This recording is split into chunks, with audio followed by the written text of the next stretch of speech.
마가복음 19장 1절에서 10절 삭개오의 친구 대신 예수라는 제목으로 공부하겠습니다. 자, 먼저 첫 부분 1절에서 7절 같이 읽고 그 내용을 보도록 하겠습니다. 예수께서 여리고로 들어가 지나가시더라. 삭개오라 이름하는 자가 있으니 세리장이요 또한 부자라. 그가 예수께서 어떠한 사람인가 하여 보고자 하되 키가 작고 사람이 많아 할 수 없어 앞으로 달려가서 보기 위하여 돌 무화과 나무에 올라가니 이는 예수께서 그리로 지나가시게 되미로라.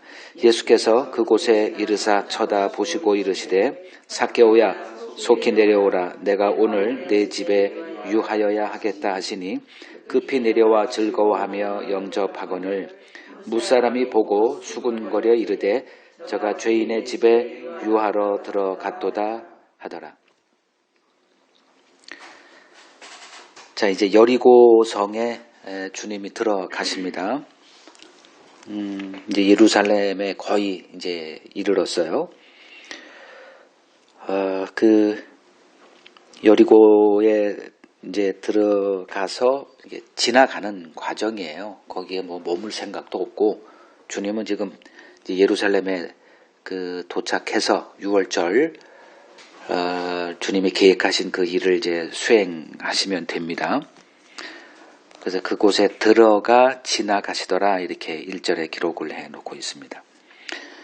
근데 그곳에서 우연찮게 이제 한 사람이 이제 예수님과 만나게 되고 이제 변화가 되는 이제 그 과정이 기록돼 있어요. 이제 삭개오라는 이제 사람이 등장을 합니다. 또 하나의 어휘가 등장을 해요. 그 삭개오라는 이름의 뜻은 이제 의로운 자라는 뜻입니다. 이제 이름이 이제 기록돼 있고 그리고 여러 가지 그 사람을 유추해 볼 수 있는 이제 설명이 많이 돼 있어요. 이 사람은 세리장이에요. 그냥 세리가 아니라 세리의 우두머리입니다. 그 지역을 관장하는 세리의 장이에요. 그리고 또한 부자다 이렇게 돼 있어요. 물론 이제 세리들은 대부분 부자였을 거예요. 근데 특별히 이 사람은 굉장한 거부였나 봅니다. 뭐 세리장쯤 됐으면 부자가 되지 않으면 좀 무능한 자다 이렇게 볼 수 있죠. 세리장이었고 부자였어요. 그러니까 세리장에 대해서 보면 그러니까 세리는 그 당시 유대 사회에서 그 가장 악한 자의 대명사다 이렇게 보시면 됩니다.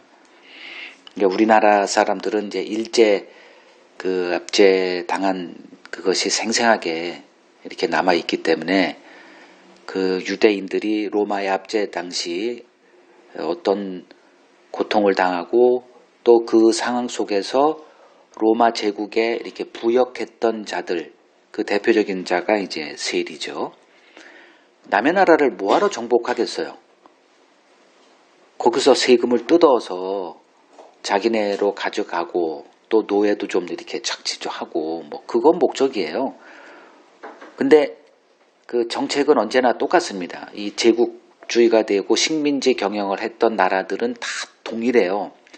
그 나라를 이렇게 분열시키는 일은 기본적으로 하는 일이고요. 똑똑한 아이들은 뭐 똑똑한 사람들은 죄다 이렇게 해서 외국으로 보내버리거나 뭐 그런 일들을 합니다. 그리고 우둔한 사람들, 제가 필리핀에서 선교사에 갈 때 필리핀의 사람들이 대부분 이렇게 좀 고위직이 여자가 굉장히 많아요. 나중에 이제 알게 된 게 뭐냐 하면 그 스페인 사람들이 이렇게 한 500년을 거기를 이제 식민 지배했는데 그 똑똑한 사람들을 죄다 보냈다는 거예요. 그래서 여자들을 이제 이렇게 물론 여자 비하하는 얘기가 아니고 거기에 이렇게 앉혀서 거기에는 유별나게 여자 파워가 굉장히 세요. 이제 그러한 일들을 일반적으로 하는데 그 세금을 착취할 때 로마인들이 와서 착취를 안 합니다. 그 일을 할 사람들을 뽑아요. 그래 놓고 너희들이 우리가 원하는 액수가 예를 들면 한 달에 100이라는 거를 이렇게 갖다 바치고 나머지는 니들이 알아서 내 거 해라. 이제 이런 식으로 정책을 했기 때문에 할만하죠. 뭐 100을 주고 1000을 거두면 900은 자기게 되니까 이제 그런 식으로 이제 부를 이렇게 쌓을 수 있는 그 직업이 이제 세리였습니다. 그래서 다른 세리장이었으니까 또 다른 세리들보다 더 많은 착취를 할 수 있는 자리에 뭐 이렇게 있었던 자였죠. 그러니까 그 민족 동족들에게는 뭐 미움의 대상이죠. 근데 합법적이니까 그 당시에는 그래서 허가된 도둑이다. 세리의 직업을 이렇게 칭하기도 했다고 합니다. 그러니까 삭개오는 다른 세리보다 동족에게 더 미움을 받았던 자였겠죠. 세리장이니까. 그러니까 계속 그 세리 역할을 했고 어느 순간에 이제 그 세리장이라고 하는 그 지위까지 이제 오르게 된 사람입니다. 그러던 그가 이제 어느 날 자신의 마을에 이제 예수가 방문한다는 그 소식을 이제 듣게 된 거예요. 그리고 3절에 보니까 이런 기록이 돼 있죠. 그가 예수께서 어떠한 사람인가 하여 보고자 하되. 이 내용이 이제 무슨 내용인가 또 이제 볼 거예요. 그 예수가 누군가에 관심이 있었던 자였습니다. 예수가 누군가. 그래서 길가로 이제 나간 거예요. 이제 보고자 하되 해서 이제 길가에 나갔죠. 그리고 또 설명이 돼 있죠. 키가 작다. 이게 핸디캡으로도 작동을 해요. 그가 키가 작은 게 중요한 게 아니고 키가 작았기 때문에 먼저 나갔으면 키 작은 거 아무 문제 없어요. 근데 나중에 나간 거예요. 왜 나중에 나갔을까? 제가 아까 설명을 한 거를 유추해 보면 좀 짐작이 될 거예요. 이 사람은 사람들과 접촉할 수가 없는 사람이에요. 근데 특히는 무리에 괜히 갔다가 봉변이나 당하고 우리나라도 일제 이렇게 부역했던 사람들을 이 독립운동가 하는 사람들이 이렇게 암살도 하고 막 그랬잖아요. 뭐 이런저런 걸 추론해 보면 의도적으로 이렇게 사람들을 좀 이렇게 피하려고 하는 의도가 담겨져 있었다 이렇게 볼 수 있죠. 늦게 나간 거예요. 그 키도 작은데다 사람들이 다 이렇게 서 있어요. 예수님이 지나갈 때 항상 무리가 수많은 무리들이 그냥 인산인해를 이뤘으니까 당연히 이 사람은 키도 작은데 예수가 누군지를 이렇게 좀 궁금도 해서 보려고 했는데 볼 수가 없으니까 4절에 보니까 이 사람의 성격을 좀 볼 수 있죠. 어떤 사람 같아요? 그냥 앞으로 달려가서 보기 위해서 나무 위에 올라갑니다. 이 사람은 어떤 사람 같아요? 적극적이다. 그냥 뭐 장애 언제든지 장애까지 뭐 덤벼 뭐 이런 사람이에요. 그냥 그 자리에서 에이 돌아가자 뭐 이렇게 하질 않아요. 그래서 예수가 지나가는 동선 그러니까 이것만 보더라도 예수님은 여기를 그냥 예루살렘으로 가기 위한 그냥 그 트랜짓 그러니까 통과 지역이에요. 그러니까 예수님이 지나가는 그 노정을 보고 저 좀 가겠다 해서 미리 달려가서 나무 위로 그냥 올라가서 이렇게 예수가 도대체 누구야 이렇게 보고자 했던 거죠. 그러니까 늦게 나갈 수밖에 없는 사람이었고 그럼에도 이 무리가 있는 곳까지 나가게 했던 것은 다른 거 없죠. 도대체 예수가 누군가에 끌린 거예요. 이 예수가 도대체 누군가.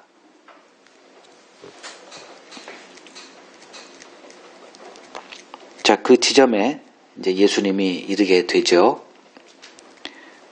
그때 나무 위에 올라가서 자기를 이렇게 쳐다보고 있는 그를 이렇게 보게 됩니다. 눈이 마주쳤겠죠. 아이 컨택이 된 거예요.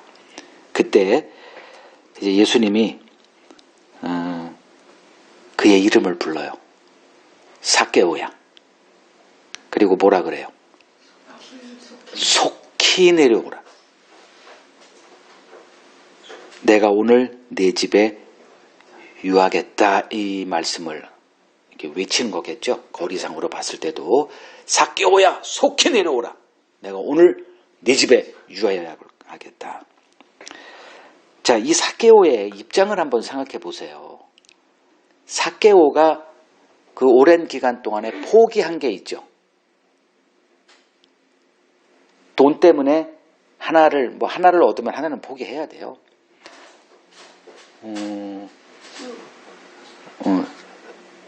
이 사람들과의 사귐, 교제, 이거는 포기해버린 거예요.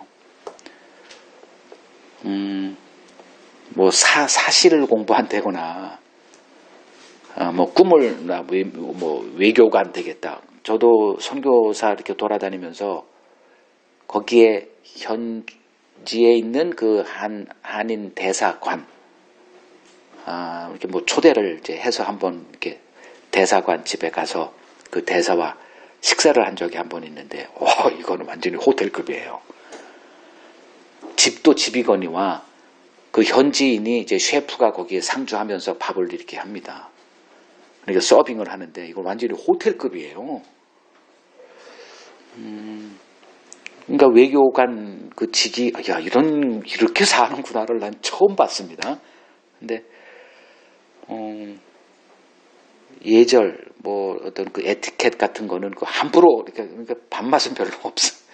그냥 너무 격식이 완벽해가지고 하나 숟가락도 제대로 놓지 못하고 그러니까 그런 건 보통 이제 밥맛이 없어요. 그냥 그 시장 가가지고 김치찌개 그냥 팍 먹고 이래야 되는데, 올 때 대사관에 대사가 초청을 했대. 그러니까 정장을 하고 간 거예요. 다들 정장을 하고 가가지고. 그런 직업 대단하죠.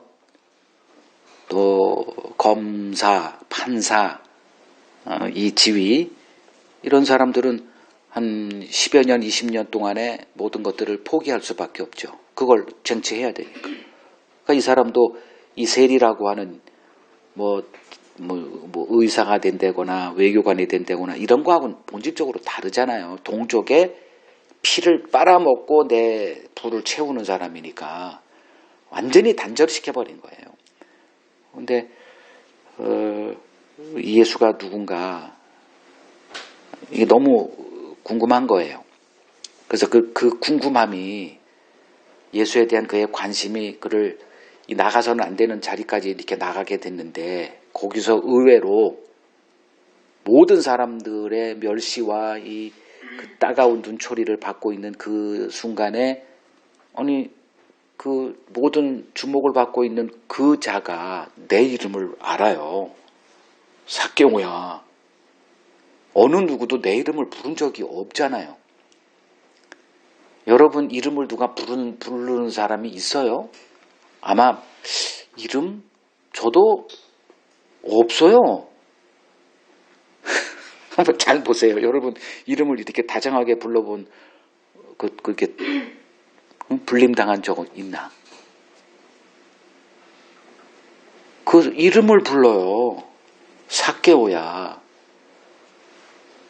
그리고 대충 내려오는 게 아니에요.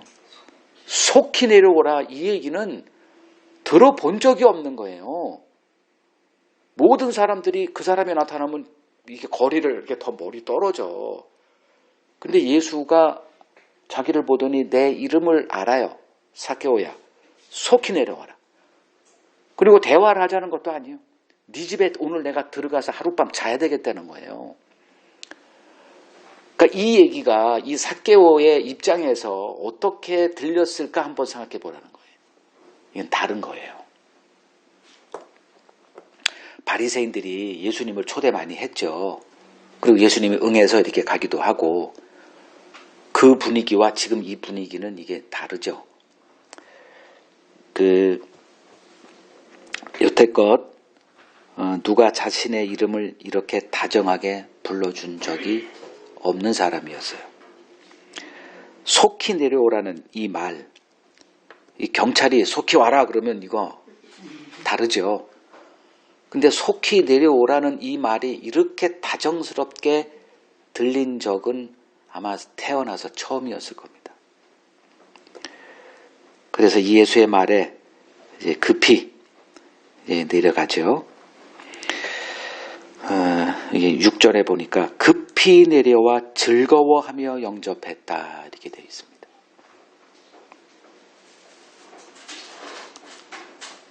자, 근데 이제 한쪽에서는 이런 기쁨의 만남이 이렇게 벌어져요. 예수님도 기쁘고 부름받은 이 삭개오도 너무 기쁜 거야. 근데 7절을 보세요. 뭇사람, 그걸 본 모든 사람이 보고 수군거렸다. 이 수군거렸다는 그 언어의 뜻은 불평을 쏟아냈다예요. 뭐라고 했냐? 저가 죄인의 집에 유하러 들어갔다. 자, 예수님이 지금 이 여리고성을 이제 지나갈 때 무수한 사람들이 예수님을 영접하고 환영하고 이렇게 했는데 그 중에서 딱 꼬집어서 주님이 내가 너와 사귀겠다 한 사람은 여기 있는 그 용어대로 하면 죄인입니다. 그러니까 하나님이 보실 때 죄인과 사람들이 볼 때 이 언어, 이 죄인이라는 개념은 다르죠. 상종할 수 없는 자. 어떻게 그 사람을 딱 집어서 그와 사귀겠다. 자, 예수님이 삭개오를 이렇게 대접을 하고 제목도 삭개오의 친구가 되신 예수라고 했잖아요.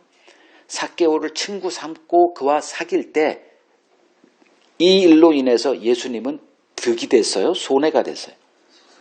치명적인 손해로 다가온 거예요.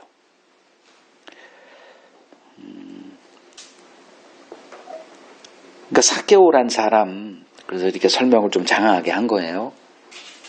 그와 친구가 되는 순간에 그가 잃어버릴 게 너무 많은 거예요. 그를 향해서 막 비난하면 인기는 올라갑니다.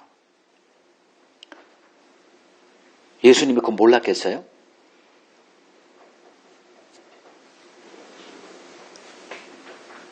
매국노와 친구가 되는 순간에 자기도 동급이 돼버리는 거 주님이 왜 몰랐겠어요? 그런데 만인이 보는 앞에서 삭개오란 이름을 부르고 속히 내려와라. 내가 오늘 밤 너와 하겠다. 이 얘기는 자 전에도 한번 사랑에 관해서 얘기했지만 내가 누구를 사랑하기로 작정했다는 거는 뭐가 전제가 돼요? 버림이 전제가 되는 거예요. 이게 인간 이 심리가 참 그래요. 그러니까 이 많은 사람들은 예수를 환영하고 있죠 지금. 예수와 눈 한번 마주치는 것도 참 기쁨이 됐을 거예요. 여러분들 뭐 아이돌 뭐 이렇게 좋아해 본 적이 있는지 모르지만 젊은 아이들 이렇게 저희들도 저쪽 간양동 쪽으로 지나가면 거기 SBS 무슨 별관이라고 있어요.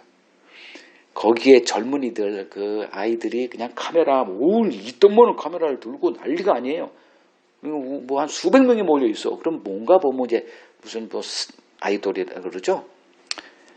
거기 이렇게 나오나 봐요. 그거 하나 찍으려고 그 수백만 원짜리 그 카메라를 들고 이렇게 거기에 이렇게 눈 한번 이렇게 아이 컨택 되면 뭐 아마 한 달은 잠 못 잘 걸요. 이제 그런 심정으로 예수를 환영하고 어떻게든 간에 예수의 옷자락도 만져보고 악수라도 해볼까 했는데 예수님은 그냥 지나갔을 거예요. 그리고 그냥 삭개오 한 사람만 딱 너다 이렇게 삭개오를 이제 픽을 한 거예요.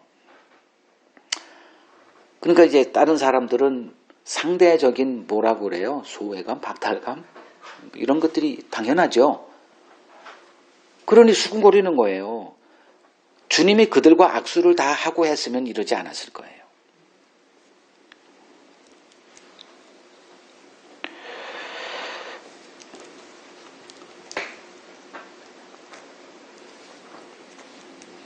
자, 누가복음 7장 우리가 한번 지나봤던 거니까 누가복음 7장 34절을 보면 그 사람들이 이제 세례 요한에 대해서 뭐라고 평가하고 그 후에 등장했던 또 예수에 대해서도 또 뭐라고 평가를 합니다. 그러니까 세례 요한은 금식하고 뭐 고행하는 뭐 이런 삶 때문에 귀신 들렸다. 귀신 들리지 않고요. 어떻게 저렇게 살아?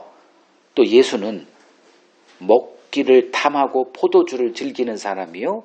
뭐라고 그랬어요? 세리와 죄인의 친구로다. 그러니까 이런 별명이 이제 붙인 거예요. 그러니까 요거를 기억하고 이제 좀 더 들어가 보면 이 삭개오가 왜 예수를 궁금해 했을까가 이제 드러납니다.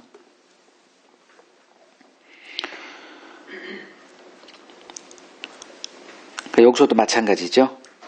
그러니까 예수님이 그 마태라고 하는 제자를 이렇게 그 사람을 세리였어요. 그도 불렀을 때 이 사람이 너무 기뻐서 자기 동료들을 다 초대하잖아요.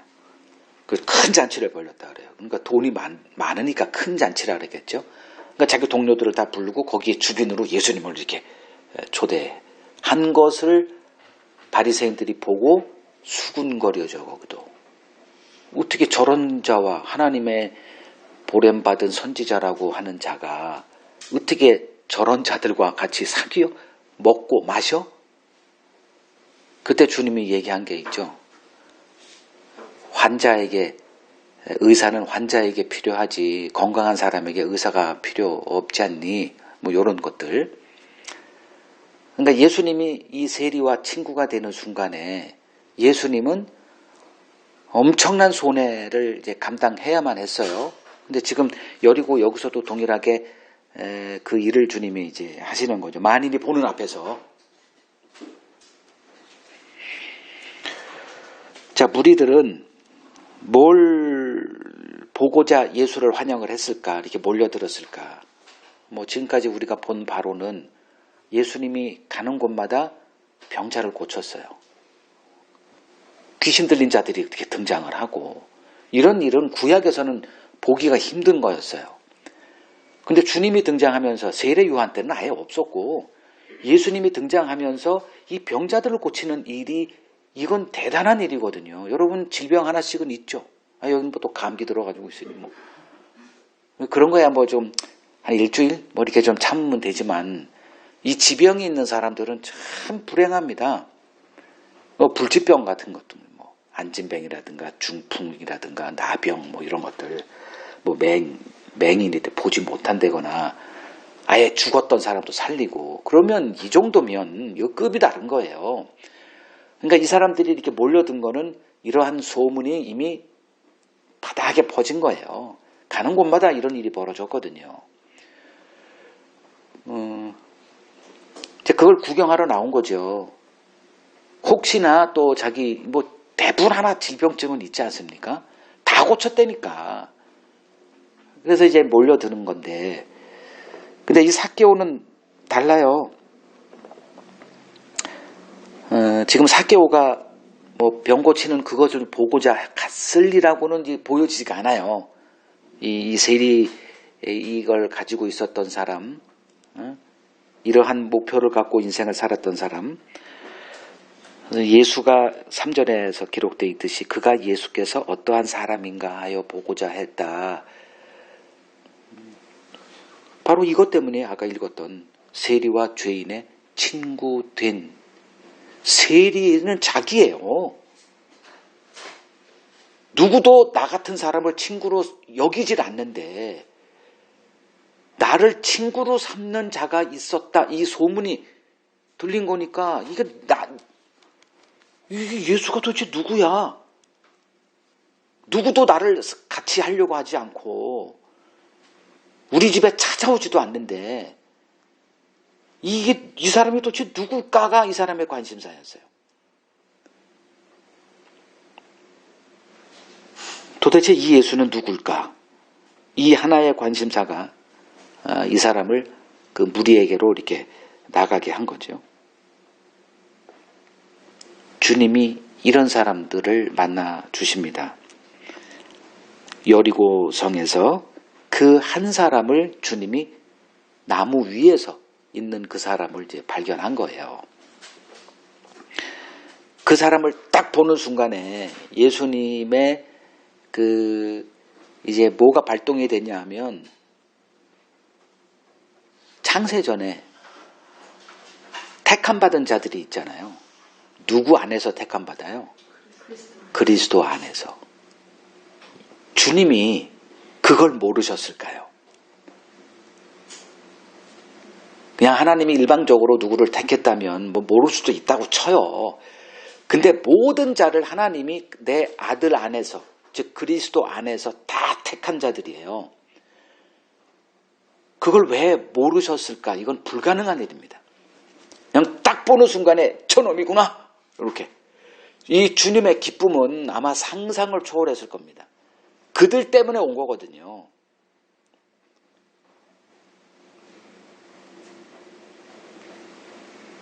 그래서 이 기쁨이 쏟아진 거예요. 그냥 옆에서 뭐라고 평가가 있든 말든 주님은 사람의 평가에 1도 관심 없어요. 요새 뭐 서울시장 저희도 지금 투표하고 지금 여기까지 왔는데 이 투표하는 이 순간만큼은 얼마나 민감합니까? 당선하기 위해서는 늘 하는 말이 있죠. 실수하지 마. 괜히 아무렇게나 말아. 이거 실수가 다 떨어져. 그러니까 그때는 정말 조심해야 됩니다. 왜?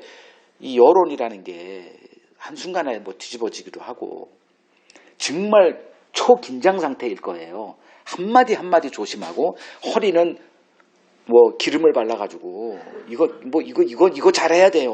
조금만 교만해 보이면 표 그냥 떨어지죠. 굉장히 민감합니다. 사람의 평가에. 모든 사람이 다 마찬가지죠. 목사들도 마찬가지고 여러분도 다 마찬가지일 거예요. 사람의 평가에 얼마나 민감합니까? 근데 주님은 우리가 이 성경에서 이렇게 보게 되는 주님은 사람의 평가 정말 관심 없어요. 지금 여기서도 마찬가지예요. 주님이 삭개오의 이 한마디 그의 이름을 불러 그리고 속히 내려와 오늘 밤 너희 집에 가서 내가 유해야 되겠다. 이 얘기가 무슨 의미를 갖고 사람들에게 이렇게 인식이 될지 주님이 모르셨겠어요? 당장 7절에 무사람이 보고 수군거려 이 얘기는 예수를 비난을 쏟아낸 거예요. 근데 주님이 그거 1도 관심 안 가지. 사람의 평가에 무엇이 있는지 주님은 너무나 잘 아세요. 사람들이 하는 수군거리는 거, 평가하는 거, 논평 쓰고 글로 쓰고 하는 것들 댓글 1도 관심 없어요. 거기에 반응 보일 필요도 없어요. 사람이 뭐에 관심이 있는지 뻔히 아는 거예요. 근데 우리들은 그거에 굉장히 민감해요. 왜냐하면 거기에 모든 것들이 다 담겨 있기 때문에. 주님은 사람의 평가에 신경 쓰지 않았어요. 이걸 배운 사도 바울의 모습 보죠. 고린도 전서 4장 1절에서 5절 보시면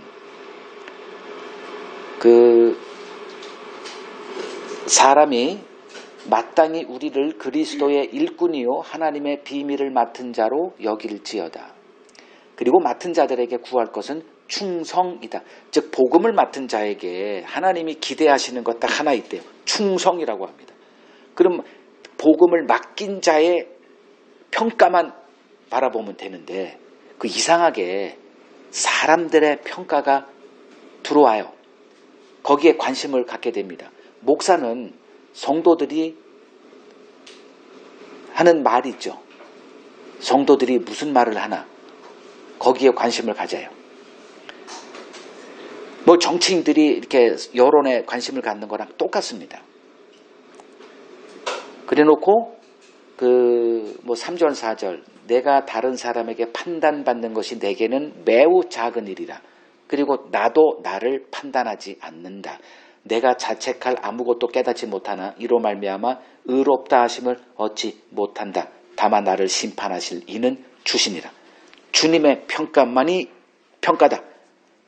사람들의 평가 관심 둘 이유가 없어. 왜? 사람들이 뭐에 관심 있는지를 아니까.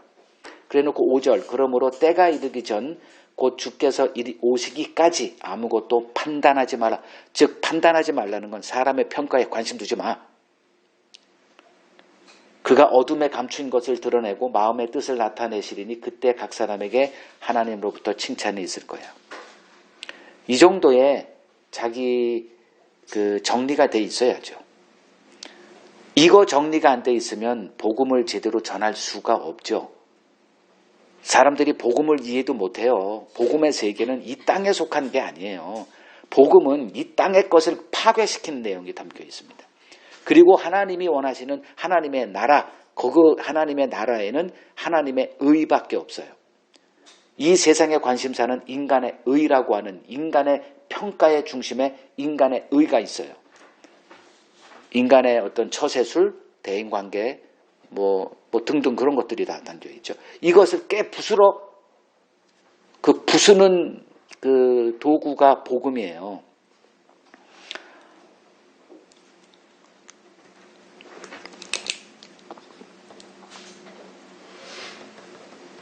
그 예수님이 그 제자들과 함께 이제 또 그 사마리아를 이렇게 지나갈 때도 거기 우물에서 그 한 여인을 만나죠. 제자들은 음식 사러 이제 마을로 들어갔고, 그리고 그 여인과 굉장히 오랜 시간을 이렇게 대화를 나누죠. 분위기는 한 남자와 한 여자예요. 아무도 없어요. 그리고 제자들이 이제 음식을 사가지고 이제 왔을 때 요한복음 4장 보죠. 요한복음 4장 27절에 이제 그 사마리아 여인은 예수님과의 대화를 거의 끝내고 예수가 약속된 메시아라는 것을 예수님이 선언을 하십니다. 그때 제자들이 돌아와요. 그리고 예수께서 여자와 말씀하시는 것을 이상히 여겼다. 그러나 무엇을 구하시나이까? 어찌하여 그와 말씀하시나이까? 물어야 되는데 안 물었대요. 그리고 여자가 이제 물동이를 버려두고 또 가죠. 자, 이걸 좀 꺼려 했으면 주님이 이런 대화 못하죠. 예를 들어서 지금 집사님과 저하고 이렇게 둘이서 이렇게 문 닫고 여기서 있어봐. 그리고 여기 딱 갑자기 문 열고 들어와봐. 그러면 온갖 상상의 날개가 다 되는 거 아니에요. 이러한 것들이 그 제자들도 의아해할 정도로, 근데 주님은 지금 이 여리고에서도 이렇게 행동하셨지만, 그리고 그 마태라고 하는 세리의 그 세리들을 초대한 그 자리에 그냥 가가지고 거기서 그 사람들과 먹고 마시고 농담하고 온갖 비난을 다 받았죠. 그러니까 사람의 평가에 관심 없어요, 주님은. 왜냐?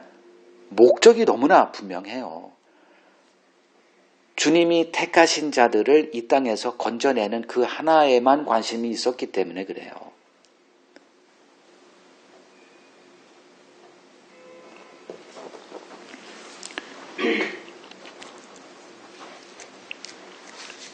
자, 주님은 그 사람을 만났어요. 그리고 그의 이름을 부르고 빨리 내려와라. 내가 오늘 너와 좀 교제 좀 해야 되겠다. 이 기쁨의 이제 외침이었고, 받아들이는 삭개오 역시 너무 기쁜 거예요.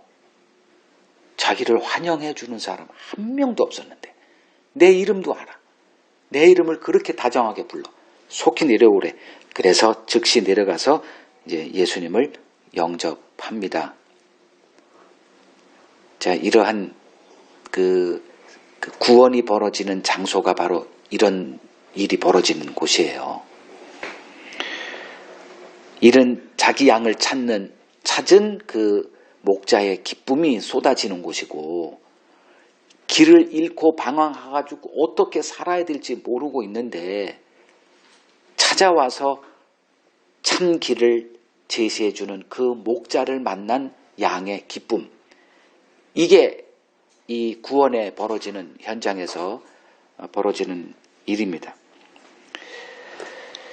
자, 그 다음 이제 보죠. 8절에서 10절 같이 읽겠습니다. 삭개오가 서서 주께 여짜오되 주여 보시옵소서 내 소유의 절반을 가난한 자들에게 주겠사오며 만일 누구의 것을 속여 빼앗은 일이 있으면 내 갑절이나 갚겠나이다. 예수께서 이르시되 오늘 구원이 이 집에 이르렀으니 이 사람도 아브라함의 자손이로다. 인자가 온 것은 잃어버린 자를 찾아 구원하려 함이니라. 이제 자기 집에 전혀 뜻하지 않은, 계획하지 않은 일이 벌어진 거죠. 예수님과 예수님의 제자들이 다 이렇게 자기 집에 몰려온 거예요. 가난한 사람은 감당하지 못하는데 이 사람은 부자라 그랬잖아요. 굉장한 부자입니다. 이런 사람들 초대하는 거 유도 아니에요. 근데 오는 사람이 없어. 그냥 친구들 세리밖에 없어요. 그러니까 그런 사람들 외에 자기 집에 이렇게 손님이 찾아온 건 예수님이 처음이에요. 그러니까 얼마나 기쁨으로 예수님을 대접을 했겠어요? 얘기가 오고 가고 했겠죠. 근데 예수님이 무슨 얘기를 했는지는 아예 언급이 없어요.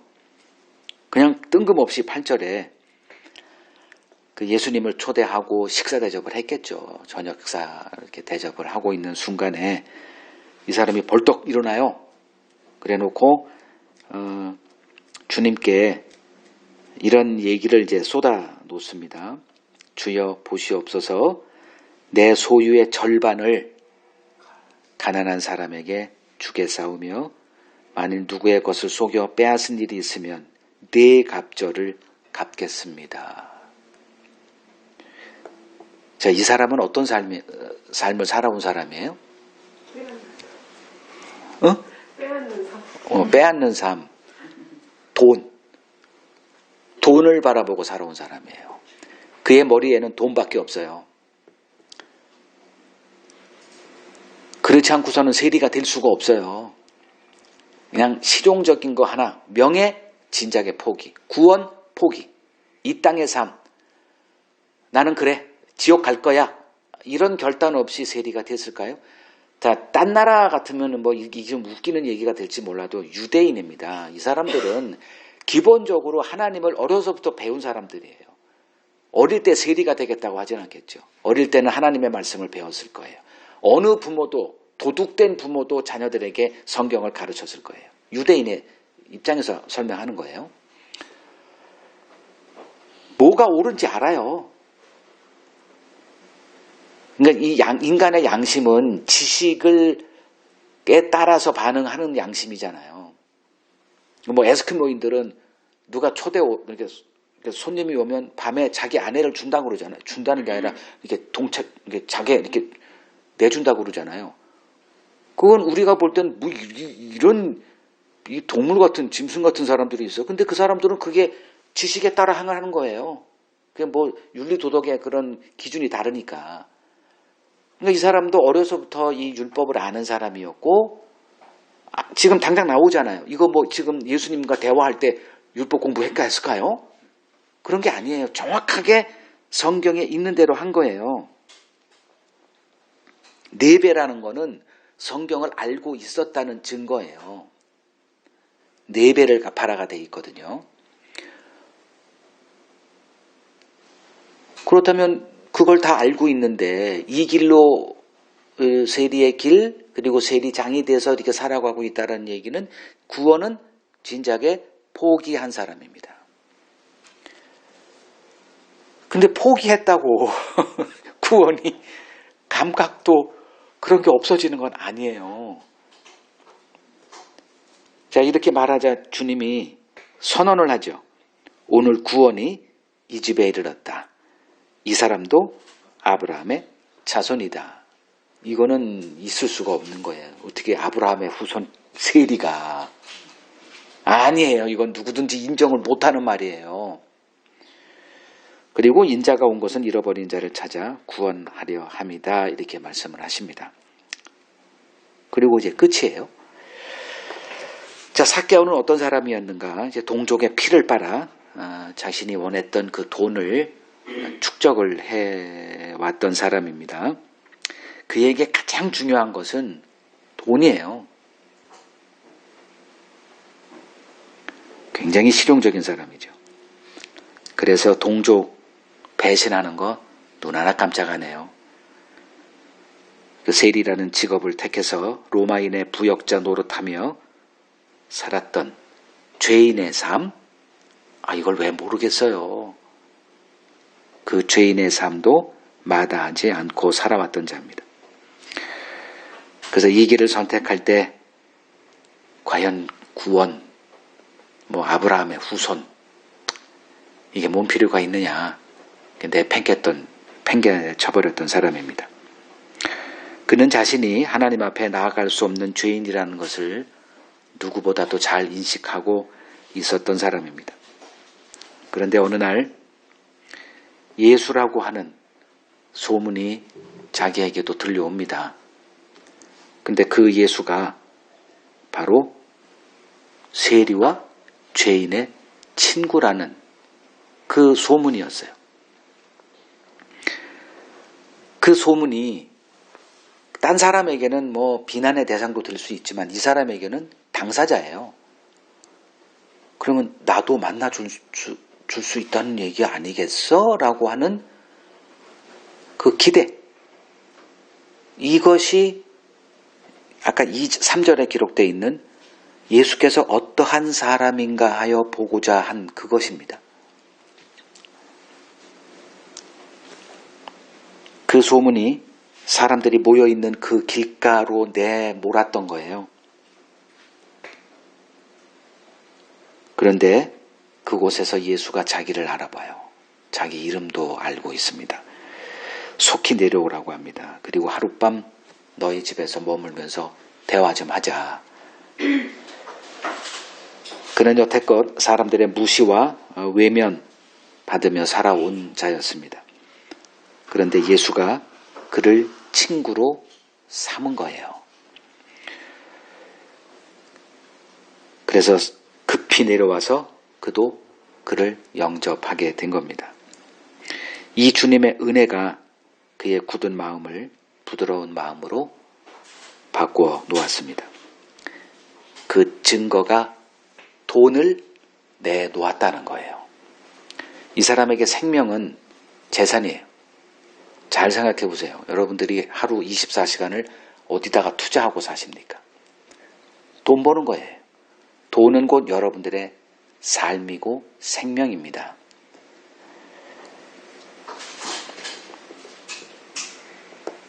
그런데 그 생명된 자기 재물을 얼마를 내놨어요? 반을. 얼마나 있었을까? 요새 연예인들 보면 왜 이렇게 돈이 많아요? 얼마 정도 있겠지가 아니에요.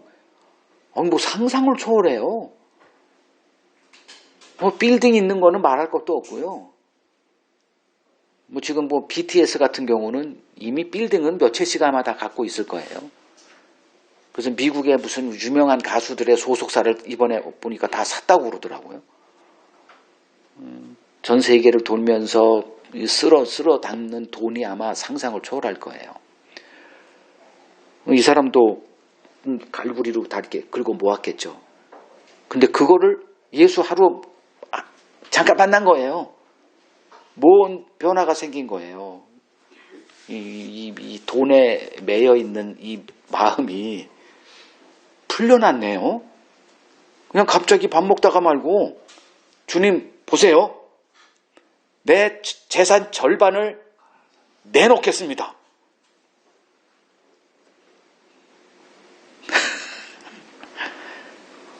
이거는 불가능한 일이에요. 이 세리 장된 사개오에게는 상상도 하지 못하고 살았던 거예요. 근데 예수님을 만나는 순간에 그 이상하게 뭔 일이 벌어져요. 이 사람은 뭐에 매여 살았다 그랬죠? 돈에 매여 살았어요. 근데 예수를 만나고 났더니 그 매임에서 풀어나요. 주님이 말씀하셨죠. 내가 공약이다. 누가복음 4장 18절에 뭐 누가 대선 출마할 때, 지금도 이제 서울시장 출마할 때 공약을 쏟아내잖아요. 예수님은 딱 하나예요. 자유를 주겠다. 인간은 주님의 눈에는 뭔가에 다 매여 있어요. 쾌락에 매여 있든지, 돈에 매여 있든지, 권력에 매여 있든지, 뭐에 매여 있어가지고 이렇게 살아가요. 그렇지 않고서는 살 수가 없기 때문에 그래요. 뭔가를 붙들어야 되거든, 인간은. 인간은 존재가 뭔가를 해야만 되는 존재예요. 그러면 이 성취에, 이게 자아 성취라고 하는 거에 매여가지고 뭔가를 해요. 그래서 마지막에 자기 이름 하나 내고 이렇게 주거든요. 거기에 매여 있는 거를 풀어놓겠다는 거예요.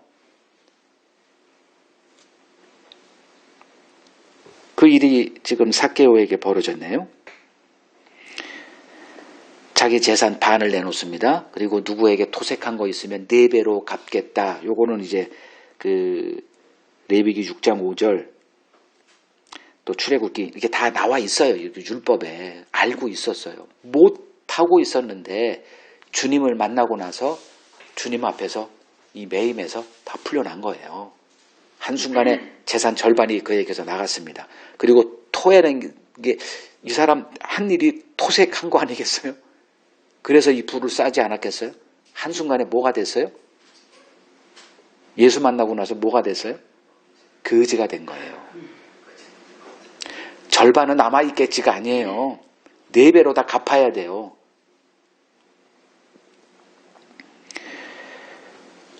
이것을 뭐라 그러냐면 이제 회개다 이렇게 말합니다. 가난한 사람을 위해서 한 게 아니에요.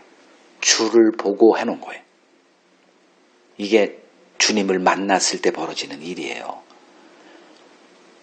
뭐 오늘날 교회에 주님을 다 만났습니까? 뭐 다 만났다 그래요. 그 증거가 무엇이더냐? 성경은 정확하게 제시합니다. 이렇게 뭐 두리뭉실한 건 없어요. 그게 안 보이니까 나 만났어요. 그러면 다 나 주일도 갔죠. 교회 생활하죠. 뭐 이렇게 얘기하는데 성경은 아주 분명해요. 자, 이 회개는 그가 몰라서 안 했던 게 아니에요. 할 수가 없었기 때문에. 근데 주님이 그를 찾아와서 그냥 만나준 것 때문에 이 회개가 벌어집니다. 즉 은혜가 임하자 회개는 자동적으로 나타나더라는 겁니다. 주님이 그 사역을 시작할 때 첫 일성이 회개하라 천국이 가까이 왔느니라 라는 거였어요. 그러니까 회개하면 천국 간다는 얘기가 아니라 너희가 회개하지 못하는 자라는 것을 주님이 잘 아세요. 그 스스로 매임에서 벗어날 수 있는 자라면, 회개하라 그래서 회개할 수 있는 자라면 주님이 뭐하러 오세요? 이미 선지자들을 통해서 이 회개하라는 외침은 수천만 번 선포됐던 거예요. 즉 우리에게 회개할 것을 요구한 게 아니에요. 근데 이러한 그 주님의 의도는 뭐 성경에 이렇게 겉으로 볼 때는 절대 안 보이니까 그러니까 회개하라 이 얘기는 내가 너희를 회개할 수 있도록 해줄게, 이 주님의 의도가 담겨 있는 말이다 보아야만 합니다. 이 주님의 은혜가 그에게 임하자 재물에 매여 있는 그의 마음이 이렇게 풀려난 거죠. 이 하나님의 은혜의 복음만이 이 세상에 매여 있는 우리의 마음을 해방시킬 수가 있습니다. 그 삭개오의 이 회개는 그의 마음에 하나님의 나라가 임했다는 확실한 증거물이었습니다. 지금까지 이 경쟁의 정글에서 남을 밟고 올라서야만 살아갈 수 있는 삶을 살아왔던 이 삭개오가 예수님을 만난 그 순간에 이 다른 세계도 있구나를 경험한 거예요.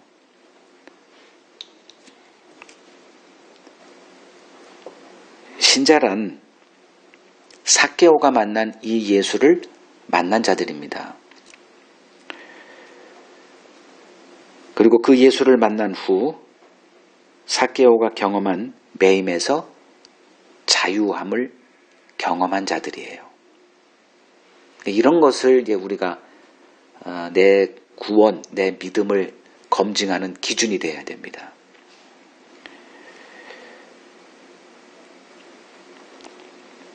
야고보서 1장 25절을 보면 자유하게 하는 온전한 율법이라고 얘기를 해요. 이게 복음이에요. 복음은 이 야고보서의 이 정의를 보면 자유롭게 하는 온전한 율법이라고 얘기를 합니다. 그러니까 복음을 안다 하면서 뭐에 매여 있는 곳에서 자유를 경험하지 못한 사람이라면 그는 그냥 복음의 껍데기만 알고 있는 죽은 지식이에요.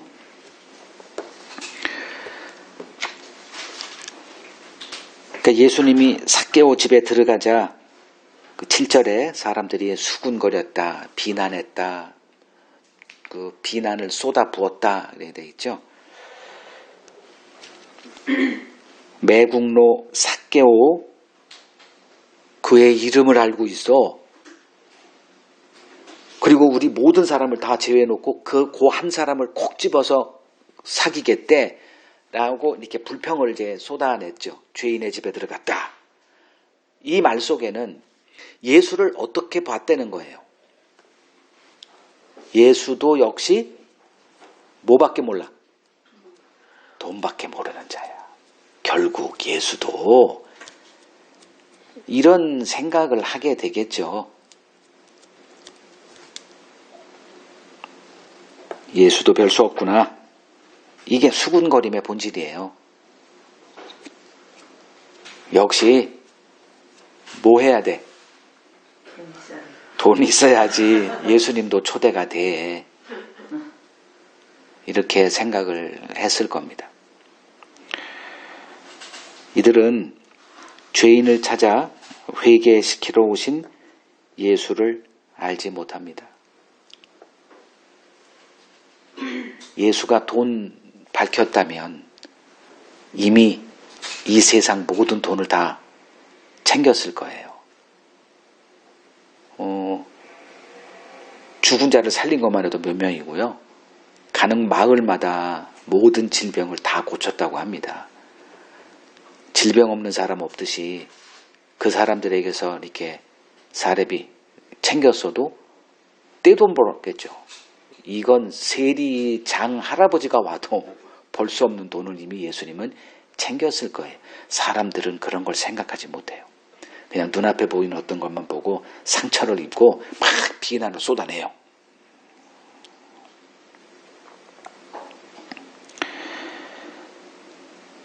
사람들은 삭개오 같은 자가 구원받은 일은 없을 거다 아마 단정하고 살았을 겁니다.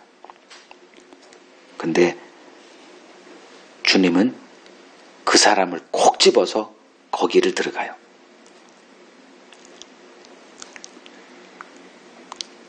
내 자신만 봐도 저는 천국과 상관없는 자였습니다. 뭐 목사 되는 거는 상상도 할 수 없는 사람이었고요. 근데 나 같은 죄인도 이 아브라함의 자손의 이 반열에 들어간다는 거 우리 스스로 한번 생각해 보세요. 나의 죄인됨은 어떤 죄인됨일까? 각자가 다 알고 있는 거예요. 남 손가락질하고 뭐 삭개오 어떻게 죄인의 집에 들어가? 내가 누구인가를 알면 그런 소리 할 수가 없어요.